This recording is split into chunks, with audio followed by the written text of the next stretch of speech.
The decider match is coming on up here in WCS Winter, as we got one last match for our first group on the round of 16. My name is FearDragon. I am joined by Nathanius. So we are going to be going into a good old Zerg versus Protoss once again with two really good players, I would say. Oh yeah. Impressed so far by the gameplay that we actually saw at PtitDrogo in this group. Tough first series for him, but bouncing back against Mana, had a good match there. And I don't think anybody should be surprised to see Raynor get out. I will say, I was totally right, FearDragon.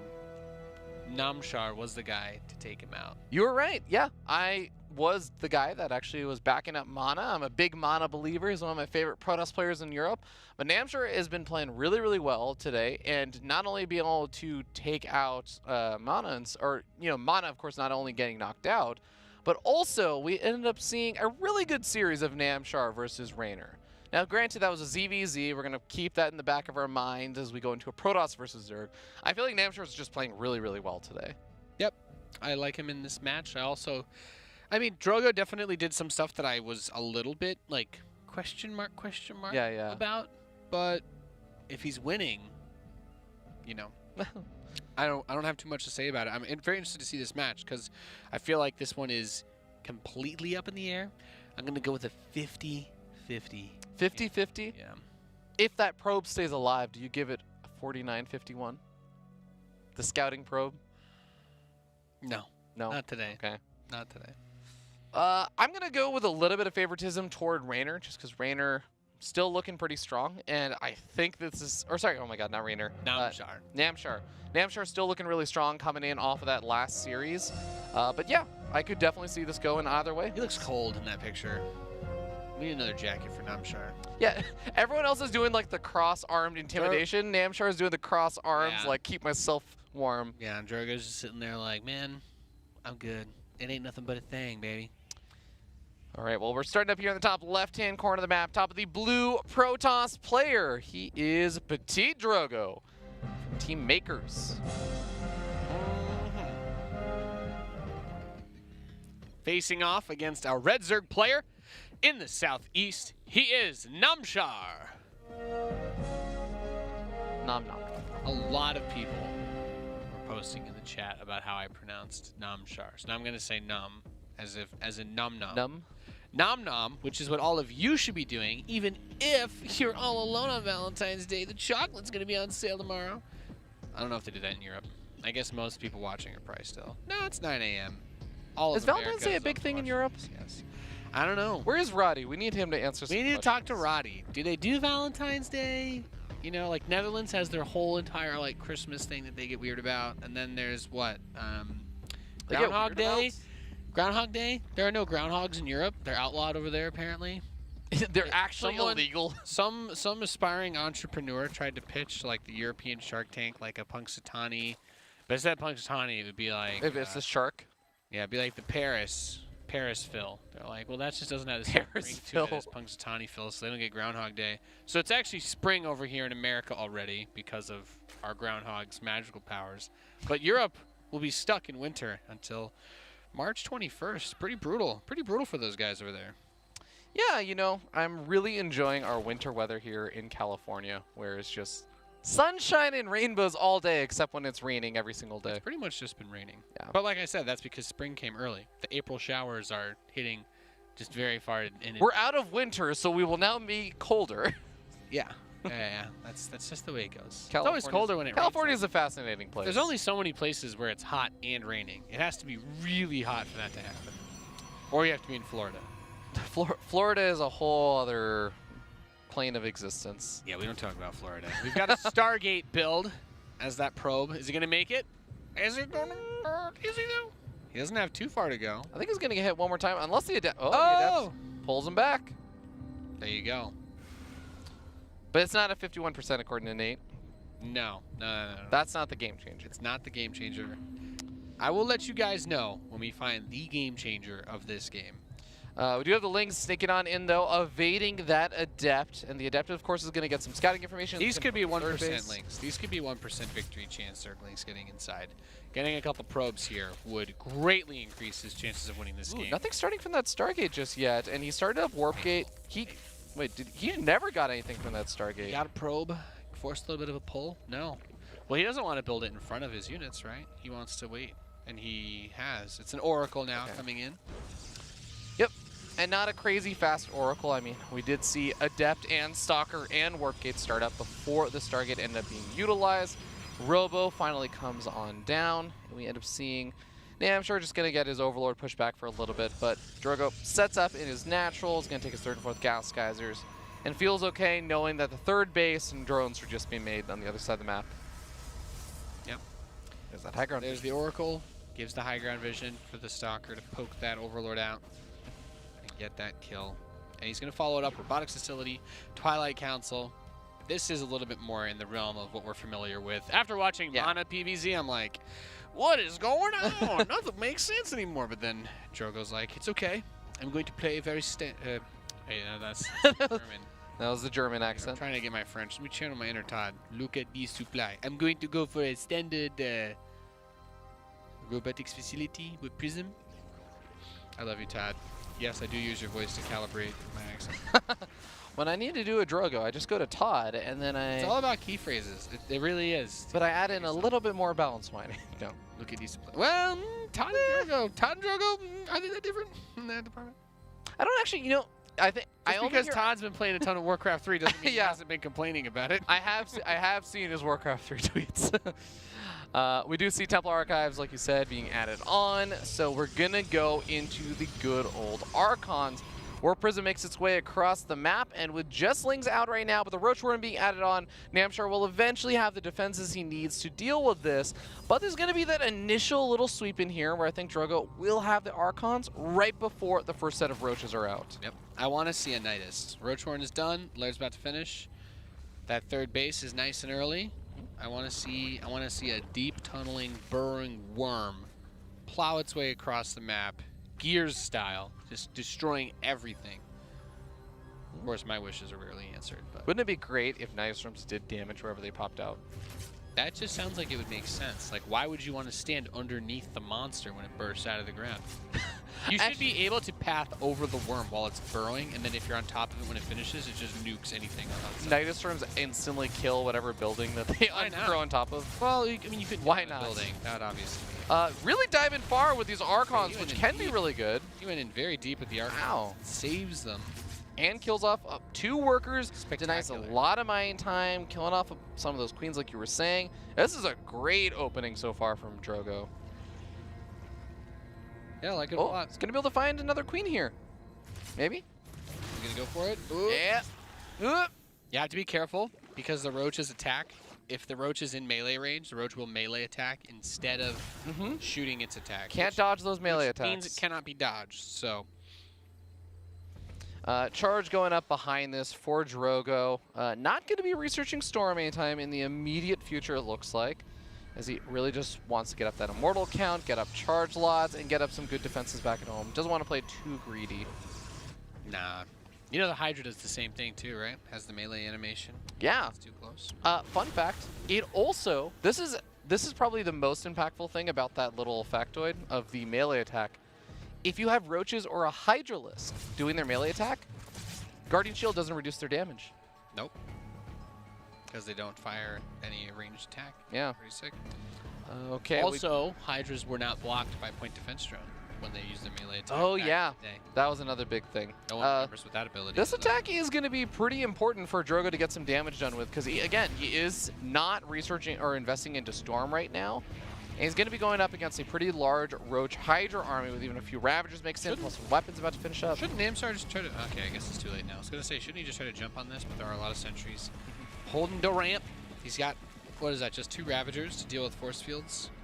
Yeah, and they're also nice to maybe pick it away a little bit at that Warp Prism, forcing an unsiege. But here we go. The army just charges on forward. The Immortals getting very, very nice and close to the rest of this army. The Warp Prism picks up these units and pushes them back. The Spore Crawler is actually doing quite a bit in terms of zoning out that Warp Prism. Dude, barreling forward with reckless abandon is Drogo.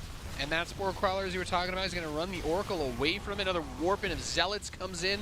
This is a really powerful attack from the Protoss player. More and more Roaches are coming out, but we still have 3 Immortals alive inside the natural expansion. More and more Zealots getting warped in to reinforce this. As long as he can keep the Immortals alive with these support units, he's doing so much damage. Yeah, dodges out of the way of another one of those Corrosive Vials. I don't see any more Hydras coming on out, so that Warp Prism should be safe for a good bit longer. Oh, there's 2 on the top side. The next warp-in does complete, though.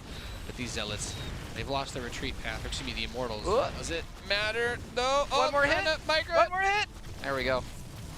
Still taking a lot of damage here, though. 17 workers, like you said, is a lot for Namshar to try and recover from.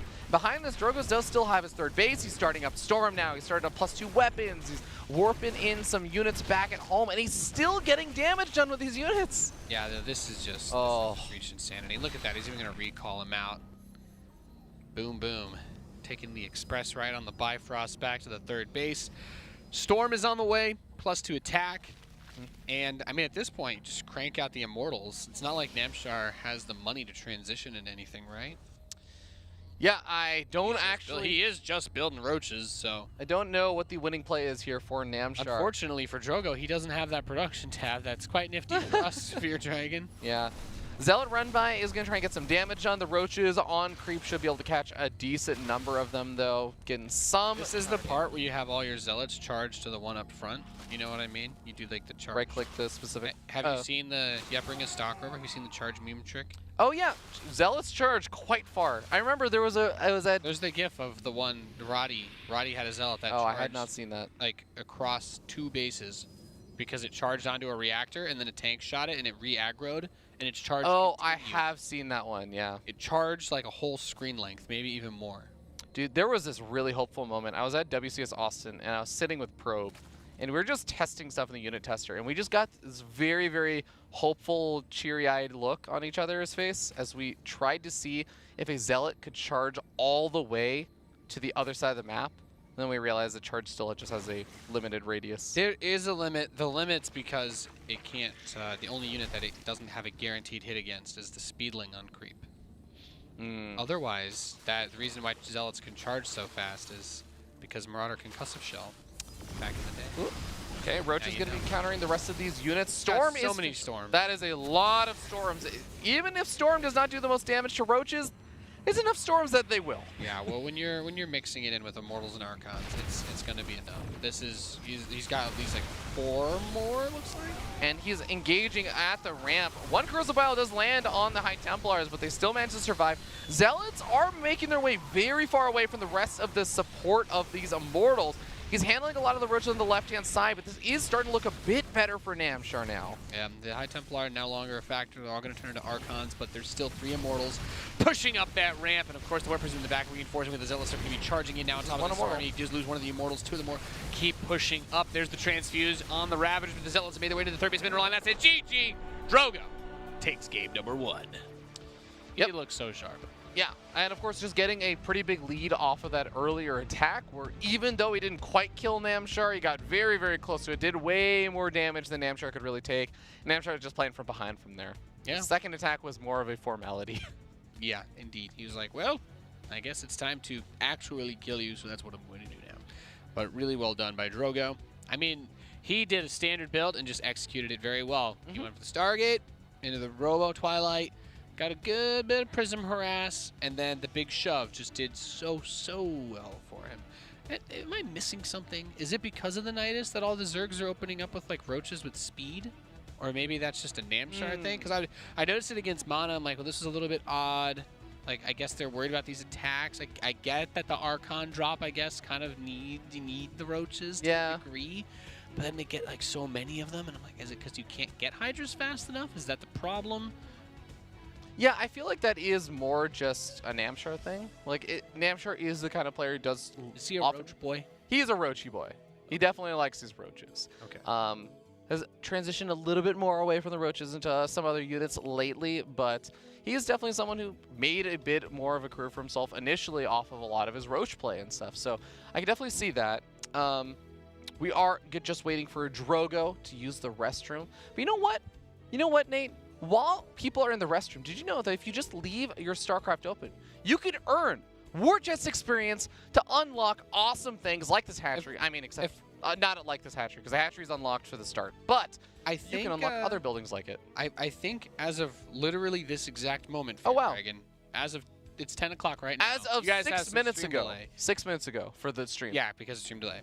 It's gone. I think it's live now. I think now phase 3 has started. So if you're watching this and you're like, well, I hid that pop-up because it pops up on every StarCraft stream and I hate looking at it. Unblock it. Turn it back on. It's time. It's time. Let's go. Get your War Chest XP.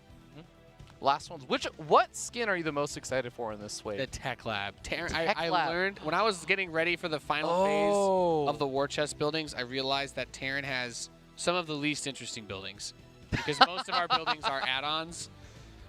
And I was like, oh, okay. I was like, yeah, I'm really excited. The first one here that you unlock for Terran is going to be the Tech Lab, then Starport. I'm excited about the Starport. Starport's fun. It's like Tech Lab, then Starport, then Sensor Tower. Like, well, okay. Ghost Academy. I'm like, no, I can see it.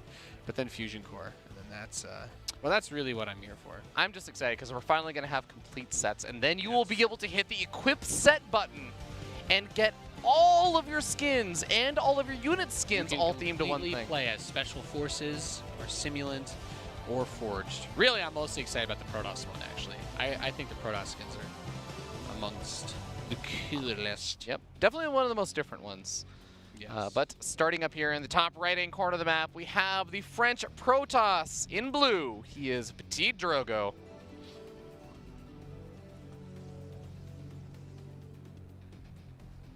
And in the top left, we have the Red Zerg player.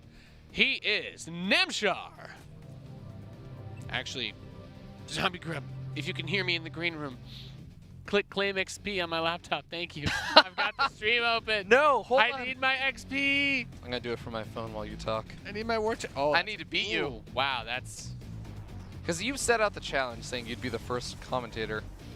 This is messed up. Why would I like we're both trying to pull out our phones now. Why are you trying to ruin this for me, man? It's okay. Nothing's happening until Cybernetics Core finishes anyway. This is StarCraft. quite true. Oh, wow. You actually did pull out your phone and start doing this? Yes. You think I'm going to lose to you? Oh, my God. This is great.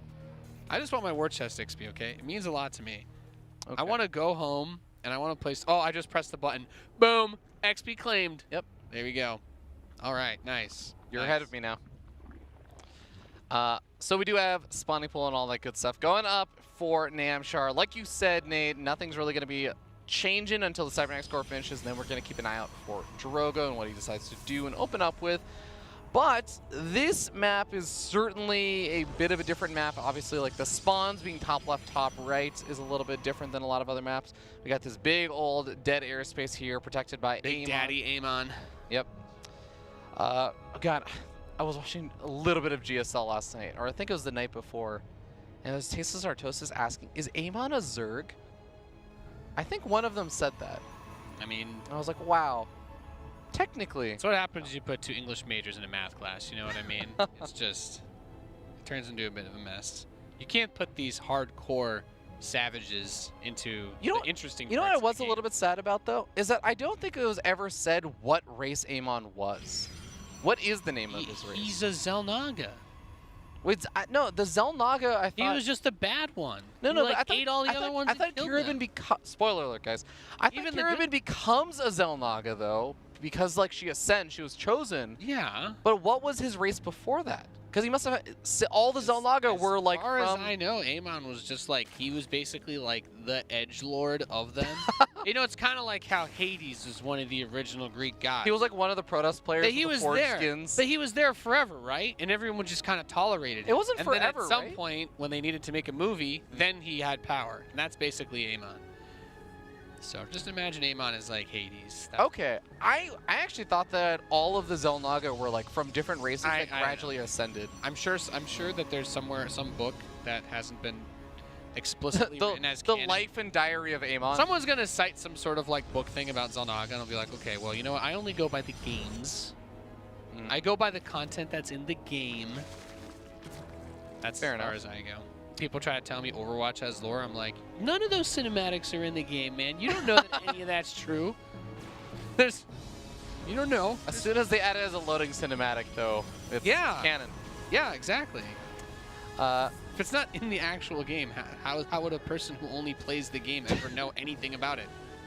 Do want to just quickly note, we do have an Oracle opening, as you guys can see over here, providing that high ground vision to snipe off the Overlord, but it is Robo Twilight behind this. So very standard looking opening for Drogo. Now Namshar did add on that Ro16 just a little bit later on to help deal with the Archon drops and stuff. We'll see what he decides to do on this map, as the layout is a little bit different. You are a bit further spread out. By the way, the answer is if Amon had to be something before Xel'Naga, he was a Battletoad. He's actually tasteless as Battletoad, because when you complete that game, then you ascend. Oh, I can see it. I could totally see him being like a Battletoad. Yeah, and that's just old grumpy Tasteless just sitting there like, it's just don't fly through my dead space in the map. Yeah, it's just an ascended Battletoad that grows like the tentacles on his mouth and stuff. No air rushing on this map. Okay, kids, leave me alone. Grumble. Templar Archives coming down here for Drogo, adds on the 3 gateways, is going up to the total of 4, so he can warp in some High Templars, some Archons, and put on the pressure.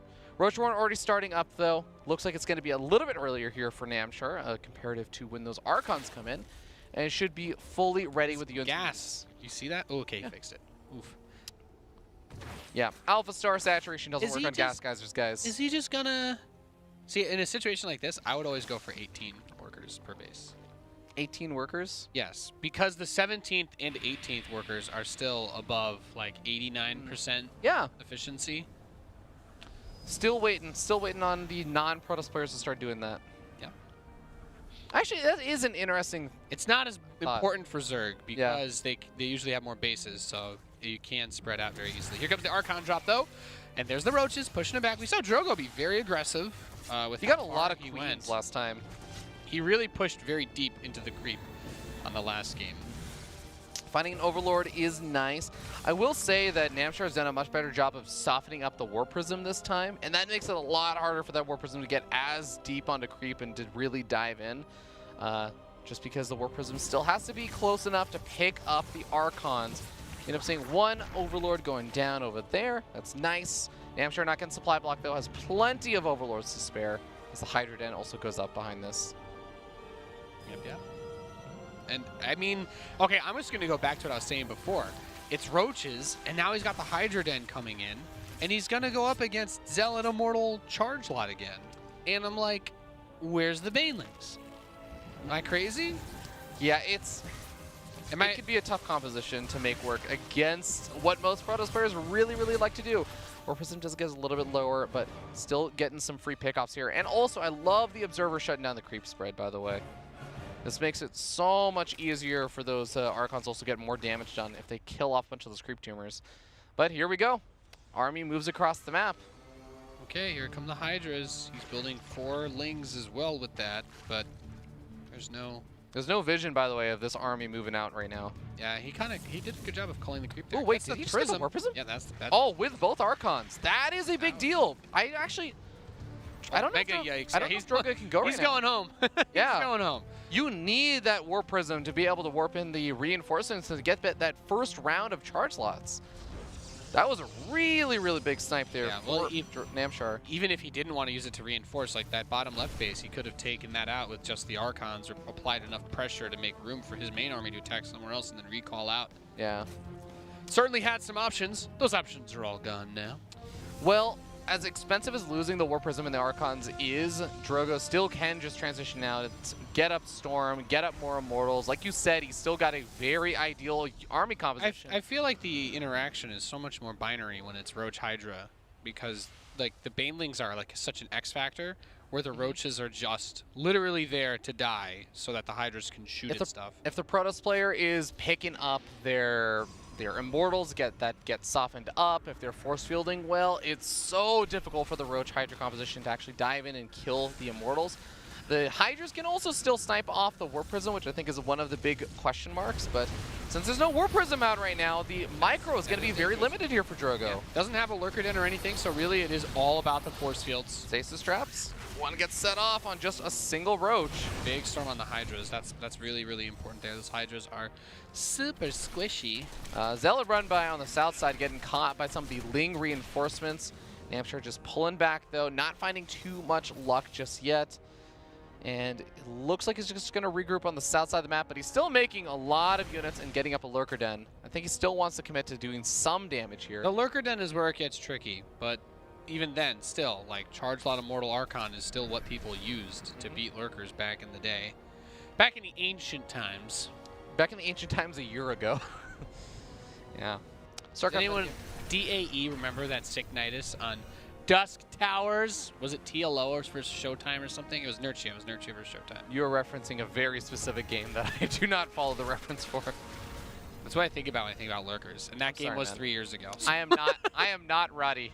If I was Roddy, I would tell you not only that, but I'd tell you what happened in the rest of the series too. Yeah. Look how many drops. Wow. He's and trying to bait empty. him. He wants him to think he's getting Doom dropped. Yeah. But I think their entire army is going to be revealed on the bottom right-hand side. Those dropships don't even cost supply, Fear Dragon. It's free bait. This is actually so good because he still doesn't know there's nothing in these drops. He still has to respect them. Yep. He's like, oh my god, does he suddenly have 250 supply? How is this possible? His defense is really nice. So look at that, 4 cannons. He's got the Storm as well. And even just pushing away for a little bit there, he allows him to get the Warp in. Is it going to be enough, though? Base on the left side gets canceled, loses 2 of the cannons. Yep. This is already really, really nice damage here for Namshar, canceling that 4th base and buying himself a little bit more time as he gets up his Hive and his Spire. But Mothership starts up as the Fleet Beacon's done. Absolutely loved the use of the fake drop there. That might be, that's going in my coolest, you know? Yeah. Like you said, doesn't cost any extra supply. Yeah. And only costs supply if you lose the Overlords. Yep. In a different way.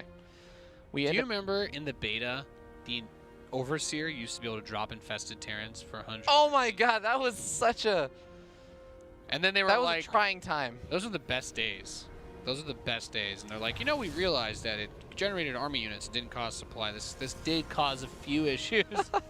Just a few. It turns out you can actually have a literal infinite number of army units. Double Stargate being added on here for Drogo to make the most of that Fleet Beacon being thrown down. Still really wants to get up that 4th base, though. If you're going to go into the triple Stargate production, you really do need that 4th base of gas. Yep. We have Corruptors coming out now. Greater Spire's on the way. But you were talking about this, Fear Dragon. Big Mama ship, she's almost out. We got Adaptive Talons for those Lurkers to burrow super quickly. But 2 additional Stargates from Drogo. Say it. Call it right now before he finishes them. Carrier or Tempest? I think he's going to go for Carriers. Okay. Okay. As long as you answered the question. Specifically just yeah. Just, I'll go Tempest. I'm ready to see either one. +1 weapons, though. I feel like whenever a Protoss player starts investing in those before they even... Oh, no, it's Tempest. Okay. Both are fine, I think. Yeah.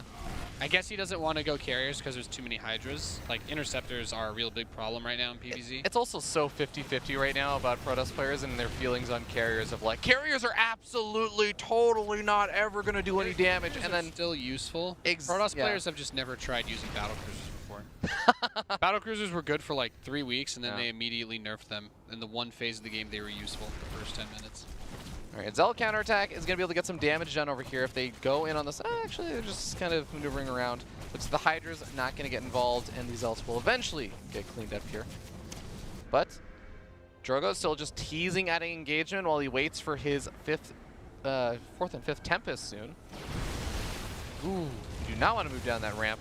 Yeah, very stormy weather. Gets a Revolution off on most of the Lurkers. That is nice, and now with the Tempest here. Tempest go to work. You know what there aren't any of in this army? Corruptors? I was going to say Vipers, but... Oh, yeah. Well, that too, also. Yeah, the Hydras are going to push up. Overseer does give the detection, even though the Mothership is cloaking everything underneath it. So the Tempest is going to go down. That Prism is up front as well, but the closer you get off Crete, oh my god.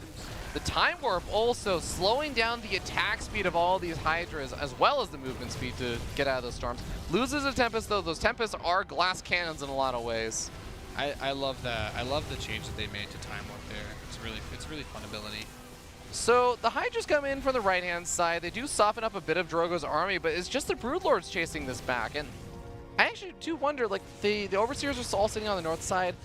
But you're going to see Drogo just pull back over here to try and defend this base. Storms are going to come down, and these are really problematic for the Broodlords and the Hydras. They all get cleaned up. Yeah, this army gets absolutely dumpstered by Drogo. Good cleanup. Oh, where's this observer? One lurker. He's like, wait a second. If I just make more lurkers. He's gonna run away. Okay. We have a ton of Hydras coming out, by the way. So many Hydralisks. Yeah, Namshar has definitely got a lot of economy to fall back to. It's going up to 30, I think. Something like that. Yep. He's got good gonna upgrades add too. lurkers. He's gonna add lurkers. Okay, so down to 24 Hydras. Dark Shrine being added on behind this for Drogo. The Storm coming down, trying to take care and push back some of those Corruptors. Looks like they will get successfully pushed back. Where is the additional? Okay, there are 2 observers out now. The Golden Armada. Okay. And I love it. He's mixing in Void Rays. Just mixing a few. Mixing in a handful of Void Rays. Because the thing is, Void Rays not only pack a punch against those Corruptors, but Void Rays gain an additional range once they start attacking a unit, Fear Dragon. Which makes it very hard to poke against them because they can attack while chasing whatever unit they're locked onto. Fun fact. That is really cool. I actually forgot about that. Yeah, Void Rays don't attack while moving unless they're already attacking a unit that's running away in a straight line. Namshar's getting split up in a lot of different locations. The Corruptor's trying to get some damage on some small squadrons of Hydras, making some damage happen against the main army. This army on the bottom right is going to be a problem. Those storms on the top boy. beat everything, though. There are 2 High Templar on top of the ramp. Yeah, the Lurker's also the furthest thing back, so they are the ones that are getting sniped off here. Yeah, this is really, really dangerous. The Lurkers can burrow instantly, but if he burrows them, he's going to lose all of them. 100% because the air army's chasing. And he's still bleeding out just from everything that was already there. These Zealots are here. Like, charge Zealots, man. You're running away from him off creep? Yeah. Ouchie, wawa. Well, eventually does manage to make his way all the way back. Zealots maybe just scaring Namshar and thinking like, wait a second, is the rest of the air army still giving chase? But realizes that's not the case. And Drogo has pulled back. He's got up a decent number of Tempests again. He's got up a handful of those Void Rays you were talking about to help out versus the Corruptors. And even got a few DTs in the mix. I love the DTs here because he already wants to get rid of the Overseers, but Dark Templar are just never a unit that you want to have to go in panic mode against. I think there's enough protection at every base. Okay, he's going to recall. Yeah. He's bringing the army home. Yep. And that is going to push Namshar back. Namshar also going to be dealing with some of the DTs, but it looks like the Spine Crawler is able to handle the one at the 3rd. The one in the natural going to be handled by the Queen. Just slice, just right-click on drones, baby. Kill as many drones as you can. Ooh, going to be able to get one of the Tempests. Might be able to snag a second one with Creep.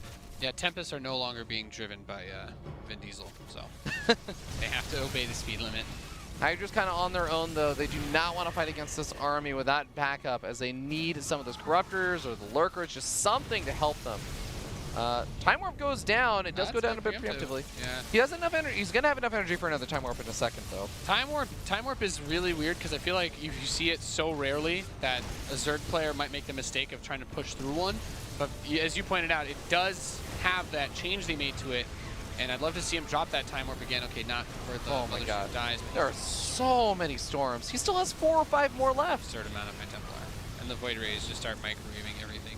Yeah, the Immortals chasing back some of those Hydras that are all softened up and 1 hit away from death. This hatchery is going to go down. The Zealot reinforcements coming on in, and it looks like Drogo is starting to make the progress he needs to maybe close out this game. He's done a lot of damage in killing off those bottom right-hand bases, or I should say the bottom left-hand bases. Be careful, Infested Terrans! Infested Terrans are really strong versus air units. They are, but they're just not that fast. Yep, and that's the counter to Infested Terrans, by the way. You just you turn 360 degrees and walk away. That actually put you back in the same direction you were walking. 360. It's okay. How long have you been on the internet, Fear Dragon? Oh, okay. Well, we see that Drogo just has a really, really strong army right now. The Infestors, they need to get off a lot of fungal growths to try and make this work. And I don't think that Drogo's going to give him the chance. He's actually going in on another one of the mining bases. This is pretty much the last mining base right now for Namshar, so he has to go in to defend it. He loses it. Taking so many storms trying to defend this as well. Like, yeah, obliterated. Meanwhile, Drogo's just like drowning in money back home. Just like, what do I want to build? Oh, you know what? I'll get some carriers. All right, I'm going to win this game with carriers. Is winning a game using carriers? Is like the carriers as a finishing move? Is that BM now? I don't know. Carriers are now the unit. It depends, again, on the Protoss. Because half the Protoss players are like, carriers can still work if I get enough of them up. And the other Protoss players are like, I will never get enough of them up. Carriers are dead to me. I mean, the way that it seems is that carriers are now like all the other tier 3 units in that they need support in order to work. Whereas When they had Graviton Catapult and Interceptors built in 5 seconds, you could win a lot of games by only building carriers. Yeah, carriers were a good unit. Especially outside of the pro level. Like, pro level players would argue that there are ways to deal with it, but especially, I mean, 4v4 metagame has just been really uprooted in the last couple of months. That is very true. All right, well, Drogo gonna look to shut down another one of these bases in the top left, and he's still rebuilding that army, so he might just be waiting for a near max out point just to play it safe. This is, again, him sitting up 1-0. If he wins this game, if he closes this out safely, then he advances on to the round robin. He's going to be the second player out, and Namshar will get knocked out. So, of course, Drogo just wants to play it safe. He doesn't want to take any risks. I like the infestor count. I imagine a world where he gets a good fungal or two and is able to dump like 20 infested Terrans on this army, and they don't get stormed. Does he have Neuroparasite? Units, but no Neuroparasite. Neuroparasite's super overrated against big air armies like this. Mothership, I think it can be really useful. If you time warp the Protoss army, yeah, then the army of the Protoss is all in the air, so it doesn't do anything. Slows down the Immortals, at least. Okay. Yeah. Wouldn't it be great? Can you imagine if you time warp High Templar so they do damage, the storm lasts twice as long but does half the damage? I don't think that's how it works, but sure, I'll take it. Okay, he's getting Neuroparasite. He's getting Burrow, so I actually think Neuraling the Void Rays would be the best move, because those are going to be good. Those are actually good at killing everything else. That's a lot of Void Rays though. But the Void Rays can kill the Tempest. Yeah. The Void Rays can kill each other very easily, and they can kill the Immortals. Like, I'm still waiting for the... I understand why it doesn't happen. Oh, okay, that's a really nice fungal. This is going to soften up the army a lot. Back in the day, those I don't know that he wants to take this anymore. Back in the day, those 3 fungals would have just ended the game. Yeah. Once upon a time, fungal growth did 45 damage to armor. And you couldn't move after. And it stunned you. Yeah. That was a bit of a tough period. War Prism is going to get taken out here. The Zealots might be able to get Hatchery. Nope. Looks like it is going to get saved. Nicely handled there by Namshar. Oh! This army is still, it's still got low shields. He almost walked straight into those. Oh, there we go. There's an infestor just there. I'm just back. Big fungals on the Zealots. He's going to actually be able to kill all the Zealots for the most part. Yeah. Neuroparasite the Zealots, and then they charge out of range. Oh, that'd be beautiful. +3 attack is done. Namshar's really holding on. I'm really impressed right now. Yeah, this is a tough composition to control. Drogo he's like, I don't want to max out and fight. He's got an army. He's got some forces moving to the top side. He never brought up the carry. Oh, he canceled all the carriers. Okay, now I see. Yeah, I mean the real problem here, of course, as much as I want to praise Namshar, he is doing a really, really good job. Drogo is effectively just taking the entire right-hand side of the map. Yeah, Drogo is extremely rich. Yeah. He is starting to build up that good old bank. I believe this is what is known as "Don't Let Me Get There" by Reddit posters. That's what it's called. It's called the "Don't Let Me Get There" build. Very famous one. Cleaning up some of his own Zealots just to free up some supply for additional Tempests, and then he warps in more Zealots, so I'm actually not sure anymore. Yeah. The problem now is there's just... I was killing off weakened Zealots. I think a big problem with this army is also there's too many Void Rays, right? Void Rays still take up 4 supply, right? Last I checked. I think it's force. Void Rays like are they are chonkers for sure. And they don't kill anything in this army actually, unless they can get onto the infestors. But the army is primarily Hydralisks with infestors behind them. Namshar, if he's able to get up some of this static defense to help out, you buy some time, and then the lurkers will actually be able to clean up a lot of the rest of it. But he pulls the lurkers away from that base because I think he's looking to take the big fight now. He still needs to get really big fungal growths down. He really needs to lock down this army. But I'm seeing some hope for Namshar to clean up the army and then start taking bases. Yep. He's going to get an Oracle to try and tag with. Still throwing the Zealots out to harass. But as you pointed out, Fear Dragon, those lurkers are doing a really good job of helping to solidify the defense.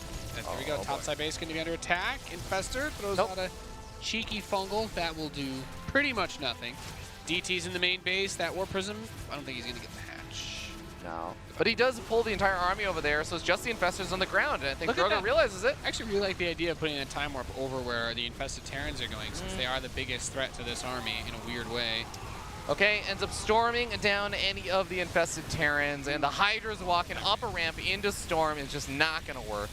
There's, did you get the Observer? There's still a Lurker there just kind of free-firing into this army. Oh, wait, never mind. No, there's Observer.